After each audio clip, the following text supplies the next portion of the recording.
Hola a todos, mi nombre es Gerard Canals y hoy voy a grabaros un nuevo vídeo del máster de Seguridad y Calidad Alimentaria, en este caso tratando el tema del Food Defense, de la defensa alimentaria.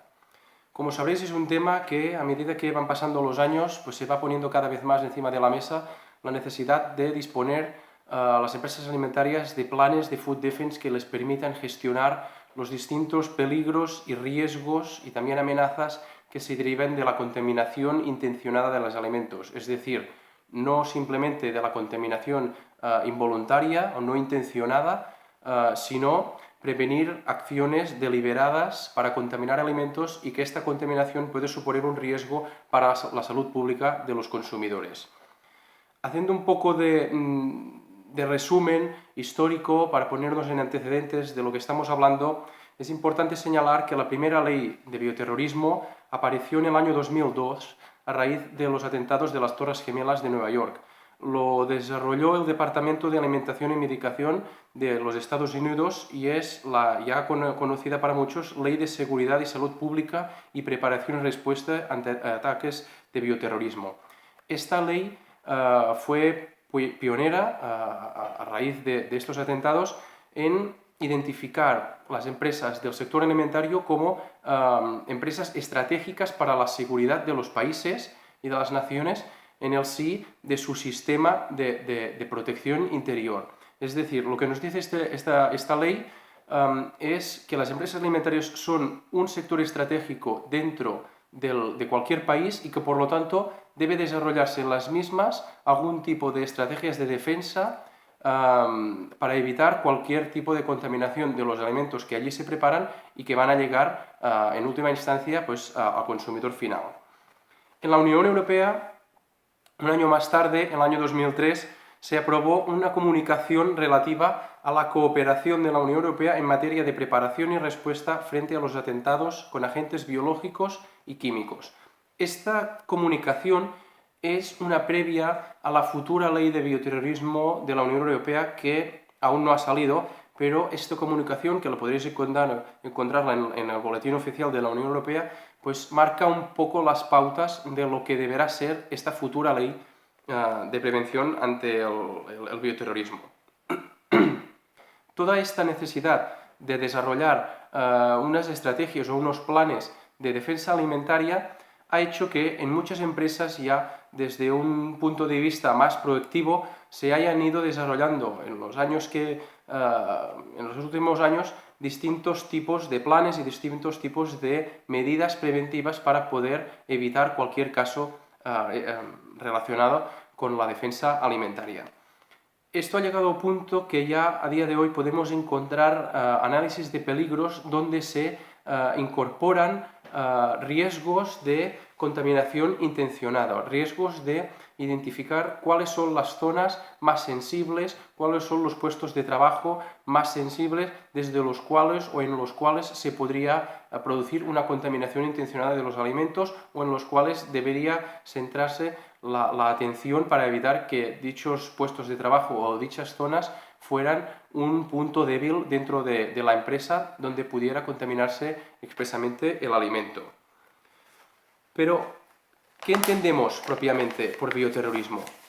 Porque la ley de bioterrorismo de los Estados Unidos identifica tres conceptos que es importante que tengamos presentes.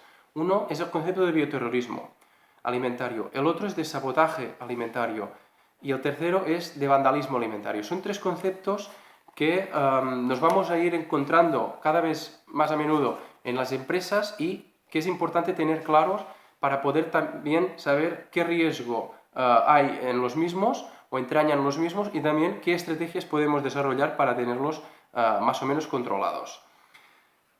Como bioterrorismo entendemos cualquier acción de contaminación intencionada, indiscriminada de los alimentos encaminada a dañar directamente la salud de los consumidores. Esto es muy importante. El bioterrorismo, su finalidad es hacer el máximo daño posible al consumidor final, a la persona que compra este producto en el supermercado o que lo ingiere porque ha sido procesado en un restaurante o en la empresa que sea. El bioterrorismo es una acción que puede ponerse en práctica que no puede ponerse en práctica sin un poco de preparación. Es decir, inocular algún tipo de microorganismo patógeno o utilizar algún tipo de sustancia química que puede permanecer en el alimento para contaminarlo hasta que llegue a su consumidor final, no es fácil. Esto no puede hacerlo cualquier persona y por lo tanto requerirá pues, de una preparación, de un entrenamiento específico para la organización terrorista o las personas que quieren llevar a cabo este tipo de acciones.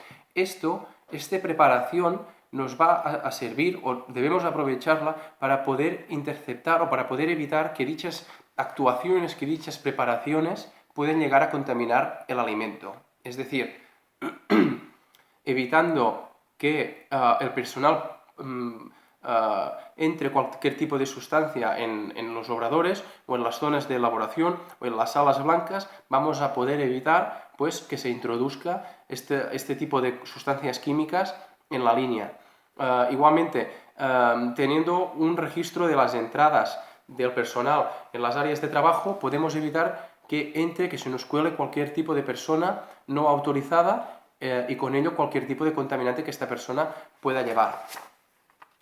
Como veréis, el caso del sabotaje alimentario, que es del que vamos a hablar a continuación, es bastante distinto. El sabotaje alimentario, su finalidad ya no es tanto el daño al consumidor final, sino que muchas veces pasa por dañar a la empresa o dañar la imagen del sector o infundir un cierto temor o una cierta sensación de amenaza hacia los alimentos, unos alimentos en concretos o hacia los alimentos que produce una marca o una empresa en concreto. El sabotaje no requiere tanta preparación como un acto de bioterrorismo. Es suficiente con manipular una máquina para que no dé una alarma cuando sea necesario o inactivar un determinado sensor para que no nos avise en un determinado momento o dejar pasar unos productos que se encuentran pues, en un estado que no sea el más óptimo para su comercialización, no pensando tanto en el daño hacia el consumidor final, sino hacia el daño a la propia empresa. El bioterrorismo, por definición, tiene que afectar a un número más o menos importante de personas. Se considera pues, acciones planteadas para hacer el máximo de daño posible. El sabotaje no es así. El sabotaje pasa por dejar pasar alguna partida que no sea correcta, alterar el funcionamiento de algún equipo, de alguna máquina, y que con esto se pueda luego hacer toda una campaña de difamaciones, de calumnias hacia la empresa, hacia el producto, y a partir de aquí poder generar un estado de opinión adverso hacia esta empresa o hacia estos productos. Finalmente, el tercer concepto que debemos tener en cuenta es el de vandalismo alimentario. Este es el más inocuo, para decirlo de algún modo, pero que también tenemos que tenerlo en cuenta. El vandalismo alimentario es básicamente el gamberrismo, ¿no? Destrozar unas instalaciones, destrozar una máquina, malbaratar una partida de alimentos, siempre desde un punto de vista intencionado, deliberado. En este caso, el daño se plantea única y exclusivamente para la empresa. No hay la intencionalidad de que este daño llegue al consumidor final, sino de que se dañe a la empresa y de hacer un daño a corto plazo. El vandalismo, lógicamente, es el punto de los tres conceptos que hemos estudiado, los tres puntos que hemos visto, es el más inocuo, pero no por esto tiene menos importancia, porque muchas veces las acciones de bioterrorismo llevan consigo una serie de intentos frustrados o de actuaciones no del todo correctas por parte de personas que ya forman parte de la empresa o de grupos externos que quieren atentar en la empresa, que muchas veces están en este cajón desastre del sabotaje o del vandalismo. Es decir, que recibir algunas de estas actuaciones o detectar algunas de estas actuaciones más o menos inocuas de vandalismo o de sabotaje nos va a poder alertar o servir como indicador de que a lo mejor se está preparando algo mayor que aún no se ha podido llevar a término, pero que debemos extremar la precaución porque realmente el riesgo puede ser que existe. Para evitar todas estas situaciones, lo que se ha desarrollado o lo que se está planteando ya en muchas empresas es el desarrollo de planes de defensa alimentaria o de planes de food defense. Además, sepad, y este punto también es muy importante, que muchas normativas de seguridad alimentaria voluntarias, como puede ser la BRC, la IFS, la FSC 22000, etcétera, esto para citar algunos ejemplos, muchos de estas normativas o de estos estándares alimentarios voluntarios ya incluyen como puntos obligatorios para la certificación el desarrollo de planes de food defense efectivos que realmente se pongan en práctica, que se hagan los simulacros que correspondan para verificar, para demostrar que esta empresa, en caso de ser objeto de una amenaza por bioterrorismo, va a poder pues responder de un modo adecuado y va a poder evitar la contaminación deliberada de sus productos, para que esta contaminación no llegue al consumidor final. Para haceros un poco de resumen y para poder ver un poco qué puntos debería contener un plan de food defense, a continuación vamos a ver cuáles son los aspectos más importantes que deberíamos considerar. Básicamente son los siguientes: medidas de seguridad exterior, medidas de seguridad interior, medidas de seguridad de personal y medidas de seguridad de respuesta ante emergencias, ¿vale? Ahora vamos a ver cada una de estas medidas que deberíamos tener en cuenta. Dentro de las medidas de seguridad interior, dentro de las medidas de seguridad exterior deberíamos tener en cuenta 3 puntos: seguridad física de las instalaciones, seguridad del área de recepción y seguridad del manejo de envíos. Es decir, por un lado, debemos poder garantizar que las instalaciones donde nosotros estamos o donde la empresa está desarrollando sus productos, donde tiene las líneas de producción, son unas instalaciones seguras, son unas instalaciones donde se verifican las entradas, quién entra, en qué hora entra, por qué motivo entra. Esto es muy importante. También de los vehículos, de los transportes, si llegan camiones y hay un flujo de entrada constante de camiones, pues de dónde vienen estos camiones, qué transportan, a qué pedido refieren la mercancía que están entrando en la empresa. Esto es muy importante, tener un registro y tener unos criterios de aceptación, de homologación, de entrada, para poder verificar que si se intenta entrar algún tipo de sustancia o de producto adulterado en mal estado, lo que sea, se va a poder detectar. Igualmente, aquí el segundo punto ya es la seguridad de la recepción. Una vez se está recibiendo, en el momento de la recepción de estas mercancías o estas materias primas, poder evaluar exactamente qué se está entrando, poder hacer algún tipo de muestreo, poder hacer algún tipo de verificación, de prueba de trazabilidad, incluso para ver de dónde llega este producto, si llega en las óptimas condiciones que debe llegar, analizar un poco qué contaminantes hay. Esto es importante y puede también ser clave, porque si una materia prima nos llega ya contaminada de raíz, de base, poder intentar evitar que dicha materia prima siga utilizándose o llegue a los almacenes y a partir de allí puede llegar a las líneas de producción para evitar que llegue al producto final que va a llegar al consumidor. También es muy importante, además del control de las entradas, el control de las salidas. Este sería el tercer punto dentro de las medidas de seguridad exterior, es decir, el control de los envíos, de las expediciones. Nosotros, cuando sale nuestro producto, podemos verificar que este producto sale correctamente, pero ¿qué pasa durante el transporte? Si este vehículo se intercepta y se introduce algún tipo de contaminante, ¿cómo podemos nosotros garantizarlo? Por ejemplo, imaginamos unas cubas donde se transporte algún tipo de líquido alimentario, de leche, de zumo, de vino, de aceite, de lo que sea.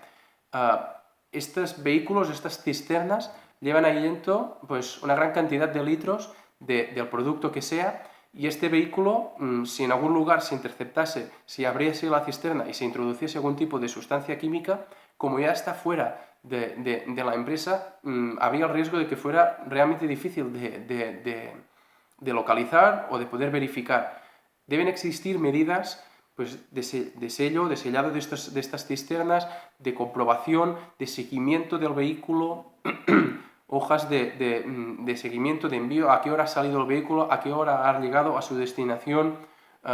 Todo esto son medidas que, aunque puedan parecer un poco exageradas a día de hoy, muy seguramente en los años que vienen y en las próximas décadas van a ser medidas que van a estar en el orden del día para muchas empresas. Igualmente, para lo que entraña la seguridad interior de la empresa. Hemos visto ahora 3 puntos de seguridad exterior, pero también, como os decía, es muy importante poder controlar quién entra dentro de la empresa y qué quiere hacer, o quién tenemos dentro de la empresa y cuáles son sus intenciones. En este sentido, tenemos también una serie de medidas que podemos llevar a cabo. Dichas medidas pueden ser medidas generales de entrada del personal, de seguridad de las zonas de procesamiento, de seguridad del almacenamiento, de seguridad de los ingredientes, aditivos o aprovisionamientos varios que tengamos en la empresa, de control de seguridad para materiales peligrosos o de sustancias químicas y también seguridad de la información. Vamos a ver un poco qué traen cada uno de estos puntos. Cuando hablamos de seguridad de personal de entrada de las instalaciones, es lo que os decía antes, ¿no? Verificar quién entra dentro de las instalaciones y en qué condiciones entra, ¿no? La empresa debe ser capaz de establecer con qué podemos y con qué no podemos entrar en la empresa, qué sustancias, qué productos pueden incorporarse, pueden introducirse o qué no, o qué sustancias o qué productos no pueden introducirse. Esto es importante porque si entra dentro de la empresa una persona que tiene la intención de cometer uno de estos delitos, pues poner las máximas trabas, los máximos impedimentos posibles para que esta persona pueda llevar a cabo sus intenciones. Otro punto importante es la zonificación dentro de la empresa. ¿Qué zonas tenemos? ¿Qué almacenes tenemos? ¿Y qué almacenamos en cada uno de ellos? Esto es importante. Quizás no todas las personas deban tener acceso a todos los lugares de la empresa. Igualmente con la información, otro punto importante que os decía, las formulaciones de los productos, los diagramas de flujo de los productos. Esto es información confidencial de la empresa que debemos tener controlado quién accede a ella y quién no puede tener acceso, porque con estas formulaciones o con estos diagramas de flujo, cualquier persona que quisiera atentar en aquella línea, pues podía tener una información muy valiosa para ver dónde se encuentran los puntos críticos o los puntos más débiles de seguridad dentro de este procesamiento. También tener controladas qué materias primas o aditivos o sustancias químicas recibimos en la empresa, especialmente para identificar aquellos que puedan ser más sensibles a una contaminación intencionada. Esto es muy importante a nivel de sustancias para la limpieza y la desinfección, ya que son sustancias químicas que se introducen a menudo o a diario dentro de las instalaciones y que son potencialmente tóxicas y peligrosas para los alimentos. Por lo tanto, es imprescindible tener identificadas qué sustancias se utilizan, qué productos de limpieza se utilizan, dónde se almacenan, qué stock hay, para evitar que pueda haber algún tipo de sustracción de estos productos y ya una vez entrados estos a la empresa. Todos estos controles son importantes y a veces se deben ir introduciendo o prestando un poco de atención, porque realmente nos van a poder ser un indicador muy importante para evitar cualquier tipo de amenaza pues bioterrorista o de sabotaje o de vandalismo alimentario. Otro punto importante relacionado con la seguridad interior es la seguridad del personal, de los empleados, de las personas que entran a la empresa, de las visitas, de los subcontratistas, de personas de mantenimiento, de servicios técnicos. Todas estas personas deben estar identificadas. Debemos tener unos criterios de aceptación para la entrada de estas personas en nuestra empresa, aunque sean de otras empresas distintas que contratamos para un servicio concreto o puntual. Debemos poder verificar quién ha entrado, cuándo ha entrado, qué acciones ha llevado a cabo dentro de la empresa, a qué secciones ha accedido. Todo esto es muy importante porque es a raíz de situaciones de estas donde se pueden generar vulnerabilidades que pueden llegar a desembocar pues, en situaciones de riesgo. Y finalmente, medidas de seguridad ante situaciones de emergencia. Es decir, Si nos salta alguno de estos indicadores que hemos ido comentando, ¿qué debemos hacer? ¿Qué protocolo debemos seguir? ¿A quién debemos avisar? ¿Qué líneas se deben parar? ¿Qué productos debemos analizar para ver si son inocuos, si su estado es el que debe ser? Es decir, debemos estandarizar, debemos protocolizar todo lo que debería suceder una vez se haya identificado una amenaza. Todo esto también ligado a la formación. Debe haber personal formado y debidamente al corriente de la existencia de este plan de Food Defense y de todas las estrategias que a él se refieren. ¿Por qué? Porque el tiempo, la gestión del tiempo en un caso como este es imprescindible y es muy importante. Saber qué hacer en cada momento pues puede ser la diferencia, puede marcar la diferencia entre que el producto salga y llegue a las tiendas o no llegue y no salga y se puede quedar restringido en la propia instalación y a partir de ahí se puede hacer un tipo de gestión u otro. Todo esto es muy importante y son puntos que en el caso de tener que desarrollar un plan de Food Defense es muy importante que tengáis en cuenta. También deciros que a día de hoy ya existe bastante información al respecto y que vais a poder encontrar por los navegadores y los buscadores de internet muchas guías de aplicación de planes de Food Defense.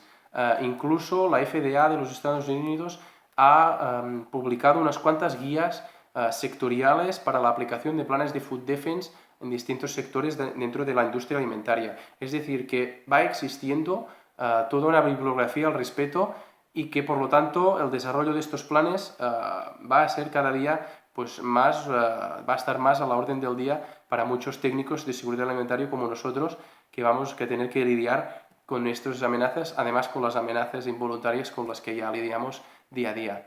También deciros, si alguien está interesado y quiere alguna de estas guías, puede enviarme un correo electrónico tranquilamente y yo puedo mandarle la guía que quiera o pueden informarle un poco de qué bibliografía hay más actualizada al respecto. Así pues, espero que este vídeo os haya podido servir, os haya sido un poco de ayuda y cualquier cosa, estamos en contacto. Nos vemos.